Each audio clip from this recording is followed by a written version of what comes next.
इस वक्त की एक और बड़ी खबर आपको बता दें, उत्तराखंड में आई आपदा के बीच भारतीय वायुसेना अब से थोड़ी ही देर के बाद सबसे बड़ा रेस्क्यू ऑपरेशन एक बार फिर शुरू करने जा रही है। कल के ऑपरेशन के बाद एयरफोर्स अब सुबह 6:45 पर रेस्क्यू ऑपरेशन की शुरुआत करेगी। आपदा के बीच एयरफोर्स मिशन उत्तराखंड में जुटी हुई है।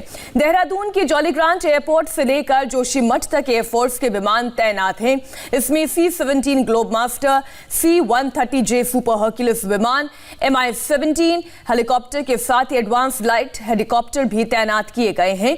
एयरफोर्स के एडवांस लाइट हेलीकॉप्टर भी प्रभावित इलाकों में गश्त कर रहे थे ताकि प्रभावित इलाकों की स्पष्ट जानकारी पूरी तरह से मिल सके।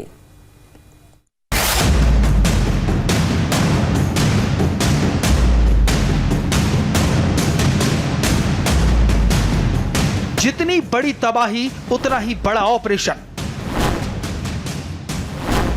जितनी बड़ी आफत उतनी ही बड़ी रेस्क्यू टीम। सैलाब और उसके साथ आया सैकड़ों टन मलबा सबको डुबो देने पर आमादा था और इसी बीच देश के जांबाज बड़े रेस्क्यू ऑपरेशन को अंजाम देने में जुटे हैं।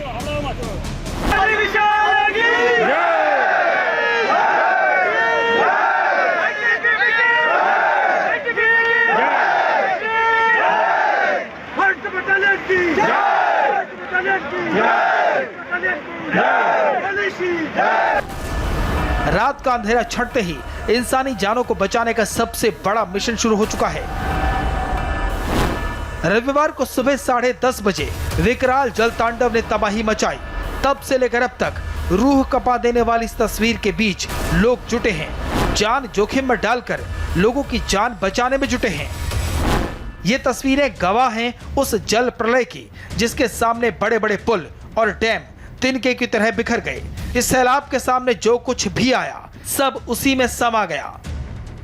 दिल दहला देने वाली इन तस्वीरों के बीच रेस्क्यू ऑपरेशन की जो तस्वीर सामने आई वो दिल को सुकून देने वाली थी। की टीम तक इस काम में जुटी है। साथ में NDRF और SDRF की टीमों ने कल से ही मोर्चा संभाल रखा है।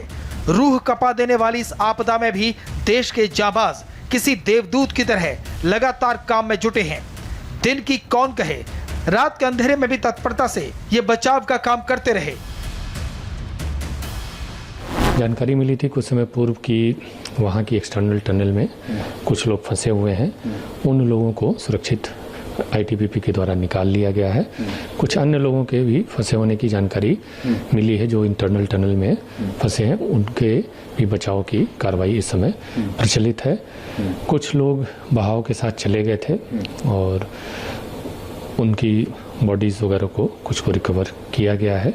तो भी रात भर हमारी कार्रवाई चलती रहेगी और आगे भी कल ये प्रचलित रहेगी।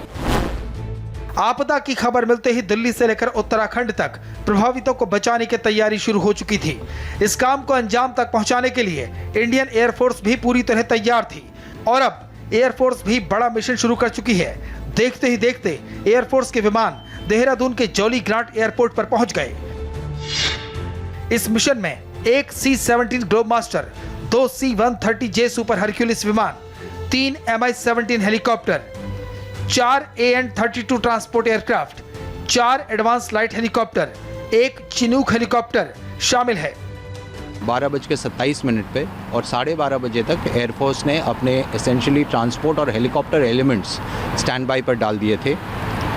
अलग अलग एसेट्स या प्लेटफॉर्म्स जो कि स्टैंड बाई पे थे उस वक्त वो हैं एक C-17, 2 C-130 and 4 AN-32 transport aircraft. इसके अलावा 3 Mi-17 हेलीकॉप्टर, 4 ALH और एक चिनूक को भी स्टैंड बाई पे रख दिया गया था।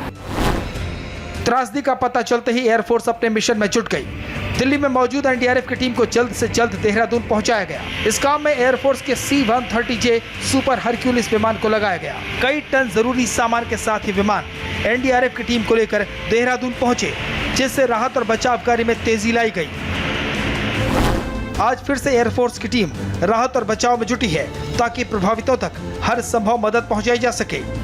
1:40 पे हमें टास्किंग मिला रेस्क्यू एजेंसीज को दिल्ली से आगे अफेक्टेड एरियाज़ की तरफ एयरलिफ्ट करने के लिए।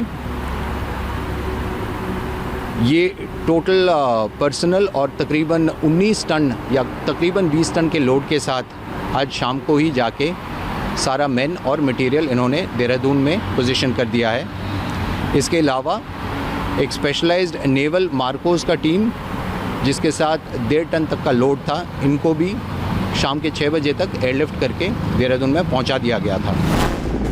एयरफोर्स के एडवांस लाइट हेलीकॉप्टर भी प्रभावित इलाकों में गश्त कर रहे हैं ताकि इन इलाकों की स्पष्ट जानकारी मिल सके। एयरफोर्स के साथ ही देश की बाकी एजेंसियां भी राहत और बचाव के काम में जुटी हैं। इंडियन नेवी की मार्कोस टीम को उत्तराखंड में तैनात किया गया है। साथ ही आर्मी के 400 जवानों को चमोली में तैनात किया गया है। आर्मी की इंजीनियरिंग टास्क फोर्स को भी तैनात किया गया है। आर्मी की ही 2 मेडिकल टीम को लगाया गया है। आर्मी एविएशन के 2 चीता हेलीकॉप्टर लगातार इलाके में रेकी में जुटे हैं और जरूरत के मुताबिक लोगों को एयरलिफ्ट कर रहे हैं। कर्णप्रयाग के इलाके में एसएसबी की टीम भी रेस्क्यू ऑपरेशन में जुटी है। जल प्रलय की वजह से कर्णप्रयाग में नदी का लेवल करीब 2 मीटर तक बढ़ गया है। ऐसे में मुश्किल हालात के बीच एसएसबी लोगों की जान बचाने में लगी है। कर्णप्रयाग से गोनिका अरोड़ा के साथ चमोली से इंदर सिंह बिष्ट की रिपोर्ट।